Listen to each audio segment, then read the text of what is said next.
Слово для выступления предоставляется постоянному представителю Джорку Кенеша в Конституционном суде Самат Куштубековичу Сыранову. Саламатсыздарбы, уважаемый Турага, уважаемые судьи Конституционного суда, уважаемые участники судебного заседания. Джорк Кенеш по этому делу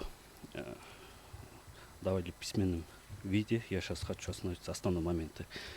Джорк Кенеш Республики, проанализировав ходатайство Алмазбека Тилека Алмазбековича, Куатбекова Кутмана Бахтыбековича о проекте конституционности подпунктов А, Б пункта первым частям 1, 2 статьи 146 Налогового кодекса Республики, частям 4, 5 статьи 29, части 2 статьи 63 Конституции Республики считает приведенным в нем доводы необоснованным, а требования прошедшей стороны не подлежащим удовлетворению по следующим основаниям. Соответственно, частей 4, 5 статьи 29 Конституции Республики предусматривается механизм защиты граждан от неправомерного сбора, хранения, использования и распространения конфиденциальной информации о частной жизни человека без его согласия. Согласно статье 146 Налогового кодекса Республики устанавливается взаимодействие органов налоговой службы с банками. Вышеуказанные нормы Налогового кодекса Республики считаем, что не могут противоречить части 5 статьи 29 Конституции Республики в силу того, что передача сведений банками предусмотрена законами.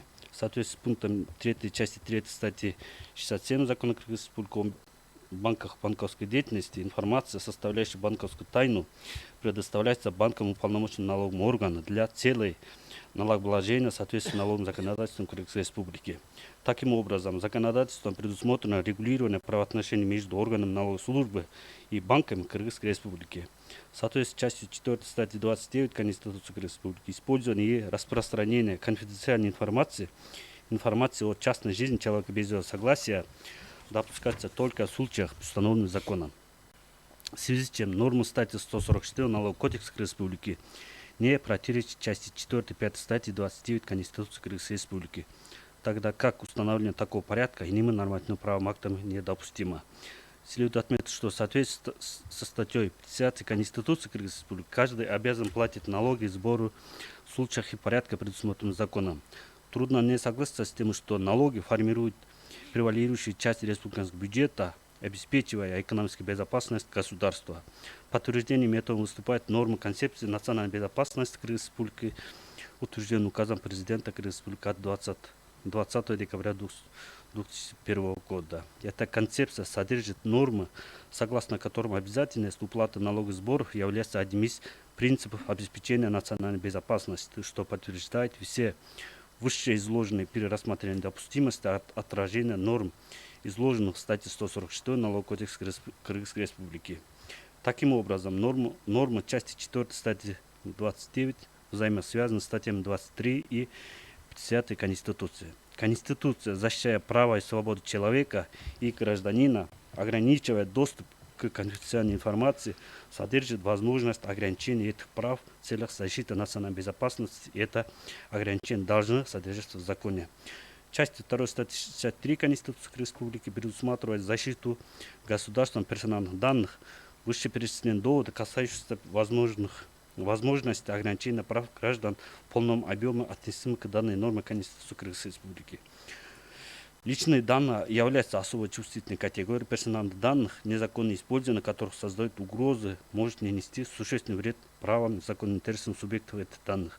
В этой связи предусмотрена защита личных данных законами Кыргызской Республики об информации персонального характера, об информатизации, об защите государственных секретов Кыргызской Республики. Соответственно, уполномоченный государственный орган, в ведении которого находится сбор, хранение, использование и распространение личных данных, должен обеспечить неукоснительное исполнение указанных законов для исключения несанкционированного доступа к базе данных. Также хочу отметить, что в целях обеспечения взаимодействия органов налоговой службы с банками, соответственно, статьи 146 Налогового кодекса Республики, Кабинета министров Кыргызской Республики 4 июля 2024 года утвержден порядок предоставления банками, платежными организациями, операторами платежной системы информации органов налоговой службы. Руководствуясь статьей 34 Конституционного закона Кыргызской Республики о Конституционном суде Кыргызской Республики, просим ходатайство Алмазбекова и Куатбекова проверка конституционности подпунктов А, Б пункта 1 частями 1-2 статьи 146 Налогового кодекса Республики оставить без удовлетворения, поскольку не является противоречием частям 4-5 статьи 29, части 2 статьи 63 Конституции Республики. Уважаемые судьи Конституционного суда, если в случае возникновения вопросов по практике применения вышеуказанных норм, по нашему приглашению здесь присутствует заместитель государственных органов, присутствует. Спасибо.